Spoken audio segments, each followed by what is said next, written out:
And talking of reading multiple books, I'm reading cover to cover Marcus Aurelius' Meditations.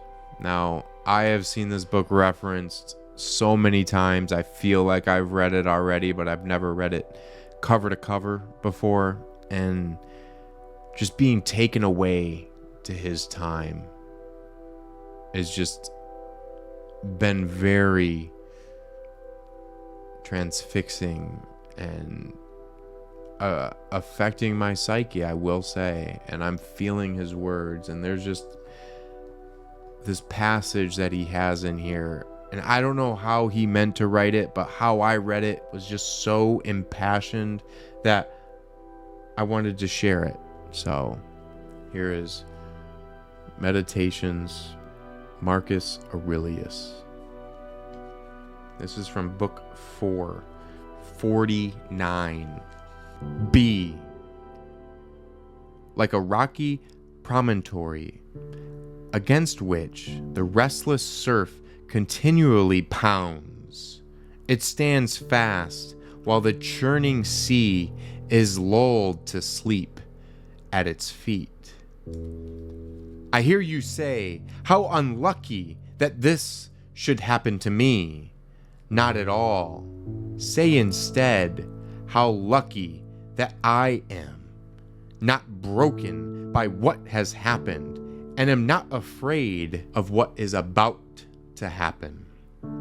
The same blow might have struck anyone, but not many would have absorbed it without capitulation or complaint. After all, why do we speak of good luck and bad luck anyway? Would you call something that is not contrary to a man's nature a piece of bad luck? And can something be contrary to a man's nature that nature wills? Well, you know perfectly well what nature wills. Do the waves that crash upon you prevent you in any way from being just, forgiving, moderate, discerning, truthful, loyal, free-spirited, and well-being, and in possession of all the other noble qualities that nature wills for man's well-being? The next time you are tempted to complain of your bad luck, remember to apply this maxim: bad luck born nobly is good luck. And this is the beginning of book 5. In the morning, when you can't get out of bed, tell yourself, I'm getting up to do the work only a man can do. How can I possibly hesitate or complain when I'm about to accomplish the task for which I was born? Was I made for lying warm in bed under a pile of blankets? But I enjoy it here. Was it for enjoyment you were born?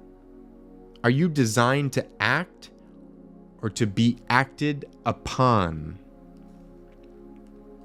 Look at the plants, sparrows, ants, spiders, and bees, all busy at their work. The work of welding the world.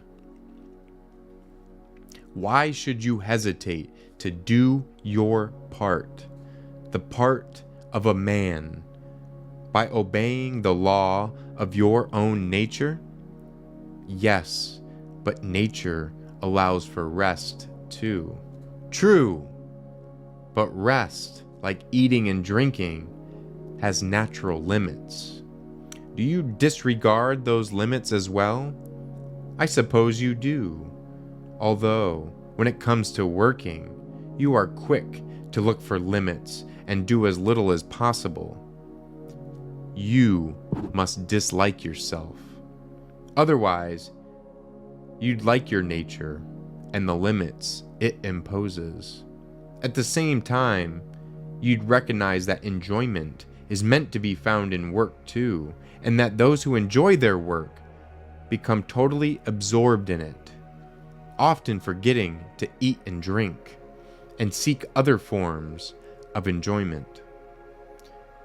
Do you think less of your life's work than the sculptor does his sculpting, the dancer his dancing, the miser his money, or the star his stardom?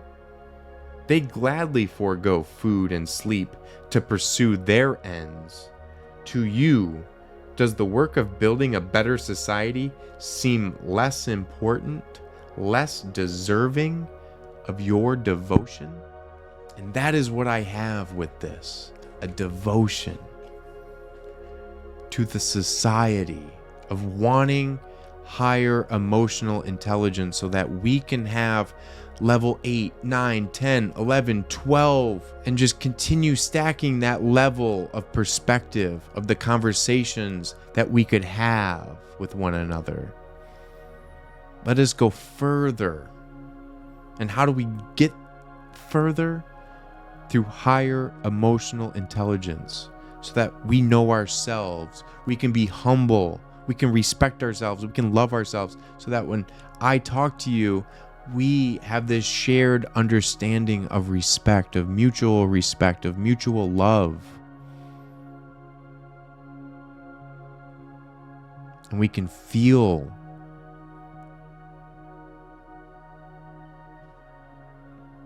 and we can say we want to rehabilitate others.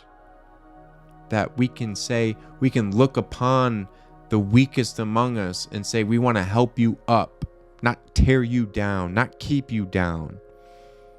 What can I do to help you? Give me your sick, give me your poor, because I am strong. And I want to make you stronger, because by making you stronger, I make myself stronger, because I make the environment stronger. And I make it stronger for future generations. Look at what we've become. Deficit of happiness. Deficit of financials. Look at the correlation between the financial deficit and the happiness deficit.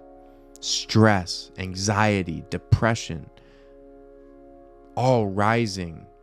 An emotionally intelligent being wouldn't go down that path. Wouldn't allow others to go down that path. We'd help others. We'd listen to them. Show some empathy. Figure ourselves out. Put our own oxygen mask on before helping others. This is a safe space for all emotions. Take a deep breath. Not every action deserves your immediate reaction.